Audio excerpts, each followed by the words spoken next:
Née dans le Jura, paisible région montagneuse de l'Est de la France, Nathalie Lecoultre est une artiste aux multiples talents, distinguée comme costumière, scénariste, réalisatrice et partenaire de Jean-Luc Reichmann, l'une des stars de télévision les plus célèbres de France. Bien qu'il n'y ait pas d'informations exactes sur sa date de naissance, elle est connue comme une femme discrète, qui vit loin des projecteurs, mais laisse une marque profonde dans l'industrie du divertissement et de la mode. Mère de 6 enfants dans une famille recomposée, elle et Jean-Luc Reichmann ont construit une vie entre travail et amour. Adulte, Nathalie est devenue un symbole de résilience et de créativité, mais derrière son succès se cachent des douleurs silencieuses, des secrets inavoués et un voyage émotionnel. La plus grande tristesse dans la vie de Nathalie Lecoultre fut le décès de sa mère en 2001, un événement qui la plongea dans la dépression et façonna sa façon d'apprécier sa famille et sa carrière. Bien que les informations sur sa mère ne soient pas rendues publiques, on peut imaginer qu'elle était une femme forte qui a eu une profonde influence sur Nathalie, notamment en lui inspirant une passion pour la créativité. Nathalie se souvient de son enfance dans le Jura, lorsque sa mère lui apprenait à coudre sur une vieille machine à coudre dans le salon, lui racontait des histoires sur la mode parisienne et l'encourageait à poursuivre ses rêves. Lorsque sa mère est diagnostiquée d'un cancer en 1999, Nathalie débute une carrière de costumière à Paris, travaillant sur de petits projets de films. Elle essayait de passer du temps avec sa mère, revenant souvent de Paris à Jura, mais son emploi du temps chargé signifiait qu'elle ne pouvait être avec sa mère que quelques jours par mois. Lorsque sa mère décède à l'âge de 65 ans, Nathalie est sur le tournage d'une affaire de goût, film dont elle est la costumière.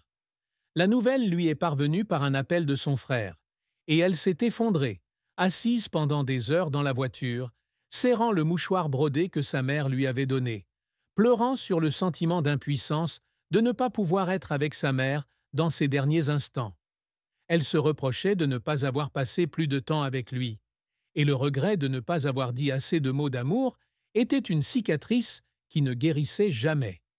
Chaque fois qu'elle revient dans le Jura et qu'elle passe devant la vieille maison où sa mère cultivait des hortensias, Nathalie ressent encore une douleur silencieuse, un vide qu'aucune réussite professionnelle ne peut combler.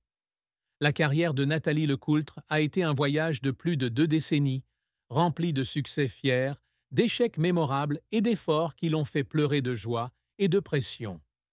Quittant le Jura à 17 ans pour se consacrer à sa passion pour la mode, elle s'inscrit à S-Mode Lyon, l'une des plus prestigieuses écoles de stylisme françaises, et obtient son diplôme avec mention. Sa carrière débute comme costumière pour de petites pièces à Lyon, où elle apprend à donner vie aux idées à chaque point. En 1998, elle s'installe à Paris et commence à travailler dans le cinéma.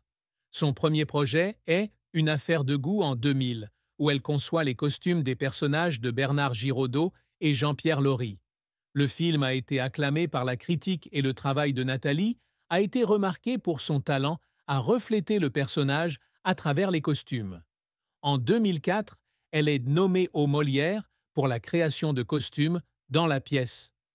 L'hiver sous la table de Zabou Breitman, une étape majeure qui confirme son talent dans le domaine du théâtre. Elle continue de travailler avec Breitman sur L'homme de sa vie en 2006, un film acclamé par la critique où ses costumes ont un fort impact émotionnel. En 2010, elle conçoit les costumes de Chica, avec André Dussolier et Emmanuel Seigner, consolidant ainsi sa place dans l'industrie cinématographique française. En plus de la création de costumes, Nathalie a élargi sa carrière à l'écriture de scénarios et à la réalisation, notamment grâce à des collaborations avec Jean-Luc Reichmann. En 2013, elle co-crée et écrit le scénario de Léo Mattei, Brigade des mineurs, série télévisée sur TF1, où elle assure également la direction artistique et réalise plusieurs épisodes. Cette série, avec Jean-Luc dans le rôle principal, est devenue l'une des émissions les plus populaires durant plus de 11 saisons, appréciée du public pour sa narration honnête sur les problèmes sociaux. Elle a également écrit les bandes annonces des 12 coups de midi, le jeu télévisé populaire de Jean-Luc sur TF1, contribuant à façonner son style comique et accessible. En 2018, elle met en scène au Théâtre de la Micodière la pièce Nuit d'ivresse de Josiane Balasco, avec Jean-Luc, qui connaît plus de 120 représentations à Paris et tourne dans toute la France. Par ailleurs, elle a participé à d'autres projets comme À côté de ses pompes en 2023, une comédie sur TF1, où elle a à la fois conçu les costumes et joué un petit rôle. Sa passion pour la diversité s'est également manifestée par sa participation aux 24 heures tout-terrain de France en 2012, avec une équipe féminine sponsorisée par Jean-Luc. Une expérience qui a démontré son esprit d'aventure et son intrépidité. Cependant, la carrière de Nathalie n'a pas été sans revers. En 2002, un projet de film indépendant pour lequel elle a conçu les costumes a été annulé en raison d'un manque de financement, ce qui lui a fait perdre l'opportunité de travailler avec un réalisateur célèbre et l'a fait tomber dans des difficultés financières temporaires. En 2008, une pièce pour laquelle elle a conçu les costumes au Théâtre du Rond-Point a reçu des critiques négatives de la part des critiques qui ont déclaré que les costumes étaient inappropriés au cadre historique, l'amenant à remettre en question ses capacités. Lors de son travail avec Léo Mattei, elle a dû faire face à la pression des producteurs lors de la 3e saison en 2015, lorsque certains épisodes ont été critiqués pour manquer de profondeur dans le scénario, la forçant, ainsi que Jean-Luc, à travailler sans relâche pour s'améliorer.